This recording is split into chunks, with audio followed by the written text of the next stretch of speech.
Eagles got that one. In fact, they may have gotten a piece of it. The ball goes straight up and out of bounds. It's not even at the 50-yard line. Brock Marion got a piece of it, and they're going to spot it at the 37-yard line. That's only 8 yards. That's a 5-yard punt and an 8-yard punt. What's that song? There's a song. Do you believe in magic? Isn't there a song like that?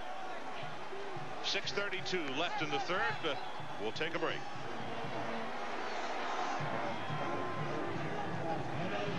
You see Bowling Green punting the football. Brock Marion, number 7. Little delay in getting the ball off, handling the football. Now, number 7's going to come into your picture, gets a little piece of the football to set up the Nevada offense with great field position at the 37-yard line. And the mistake that any punter can make, and that is waiting on the snap rather than going to the snap to take another half second off the play. Ryan looked like he had trouble handling the ball just for a moment. They go with a running play. Holmes. And he'll muscle it for a couple, maybe 3, as Nevada tried to cross him up a little bit. Mike, this is, when you include the play that Bowling Green stopped just before halftime, this is 4 straight possessions that they've had the ball in Bowling Green territory. Opportunities are knocking. That was a courtesy run, that last play, just to keep him honest. Now he throws the football. Going under 6 minutes. Third quarter. Here's the safety valve. It's Holmes. At the 30, at the 25. It's just something about a team when they're used to making comebacks. I mean, these guys, you can see in their eyes that they just believe, and the bench believes that they're going to come back. Bowling Green has a player shaken up on the sideline, and because of the, there we go, we can now see it's 26 Dave Belinsky, who was injured on the play. Bill Jones, a trainer, one of the best trainers in the country right there. He's been at Bowling Green for a long time. The white hat on.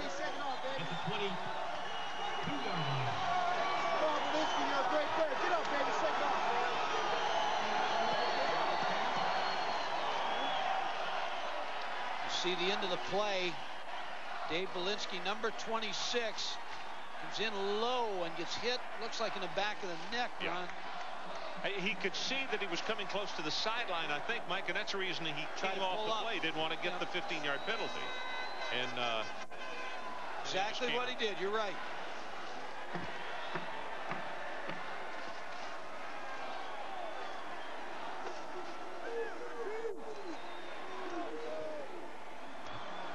And let's go down to Charlene Hawks and get an update from her. Charlene? Ron, the guys down here on the Nevada sideline are acting like they're the ones that are up 28-10. They're enthused. They're even smiling down here. Yesterday, Brian Reeves, the wide receiver, told me we come together more when we're down than when we're winning, and they're acting very unified right now. Guys? Yeah, that's the point, Charlene, that Mike was making up here. There's some teams that like that to be postured like that. But the one thing, and that'll be interesting to see, is because of the leadership and having a quarterback like Eric White, can they stymie his movement as far as aggressiveness in the game and just keeping things going for an offense that's awfully good? Well, the difference in the first half was Bowling Green's offense kept Nevada's offense off the field because they had those long drives. And now the difference is Chris Vargas has his offense on the field. It's interesting that Chris Ault said when he looks at Chris Vargas, he told him, he says, I always want you to be the last player off the plane because I don't want anybody to see you. Because you're not going to scare him with your looks. He's 5'10", you know, the other 70 the other thing that Bowling Green has done, they finally made a couple of mistakes. The punting errors and also the kick return that they allowed. Blitz coming straight up the middle. He puts it up on top, going for everything, and Michael Stevens can't get under it. And again, Vargas goes down. One of the things I asked Chris Singleton yesterday at the luncheon, the difference between the two quarterbacks, because Gatlin has a great arm. He can really wing the football. But he said, I think that Chris Vargas has a little bit better touch. He can put air under the ball and let the receivers run under it. Well, just look at the confidence on that face. I mean, he is just confident that he's going to pull out the right stops here. 28-10 our score. Bowling Green. Middle screen. Got it complete. He's got a lot of running room.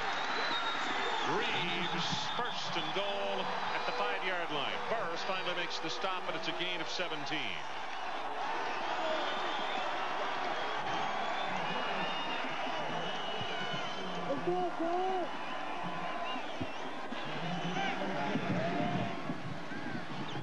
Middle screen that Bobby Bowden in Florida State has made famous. Inside throw, and it just opens wide open. A good block on Artie Mangum, number 5. Back down here, look for a little slant pass. They go with the running play. It is touchdown, Dedrick Holmes.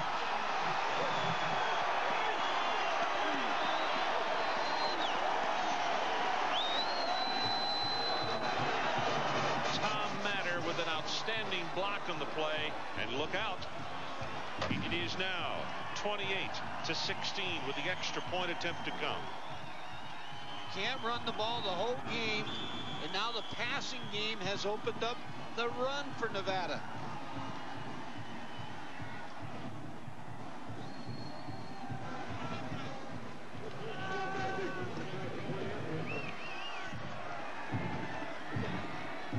Terlac to attempt the extra point.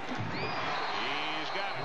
We'll hold it right here with 5:32 left in this third quarter, and all of a sudden a ball game that was 25 points, now it is 28-17.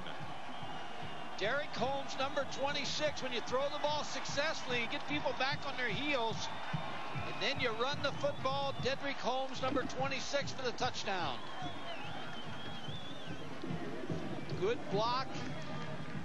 Number 57, Anthony Valentine. In the end zone, Dedrick Holmes. Ron, the pressure now falls to two coaches. The offensive coordinator for Bowling Green, Mike Faragelli, and the defensive coordinator now for Nevada, Ken Mizell, because that's the matchup to get the ball. Because you know if you get the ball back in his hands, he's going to make something happen. Chris Vargas. George Johnson will drop back on a deep safety for Bowling Green. The man that you have to make crack under the pressure, though, I still think is Eric White, and he hasn't shown tonight that that he can do that real easily. Well, they've had so much success on first down, and Nevada's doing, with the wind at their back here, they should get the kick deep, and they should pin them back down there. Now if they just hold them back there down one more time with the wind at their back. Johnson 5 yards deep, and you can't return that. So they're using the wind to their ability, Ron. They're throwing the ball well with it, but their kicking game has really helped them. And there's Eric White.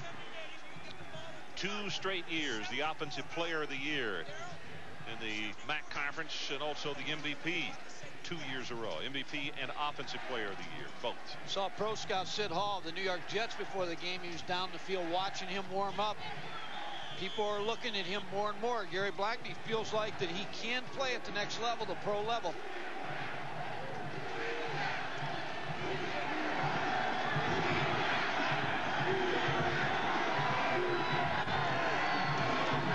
go with a running play, and it will be knocked down for a loss. Martin Washington steps up and hits Jackson. He will not get back to the line of scrimmage. And now, in the first half, where Bowling Green averaged 10 yards per try on first down, in the second half, the shoe has turned to the other foot. You're right, and I don't know if it's going to hold up or not, but one player's presence on the field, Chris Vargas, has made the other 21 players play at a higher level. Now, this defense is playing better than they played the whole game. Play action. White under pressure. He's going to be sacked. 31, Andre Howard.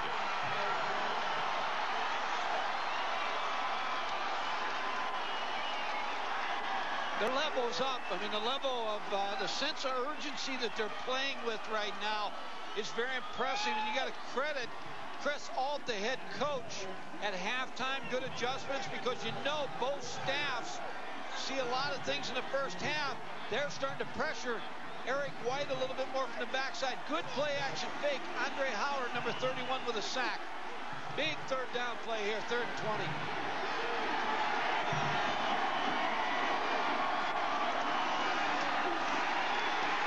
They set the screen, and it is dropped by Zeb Jackson.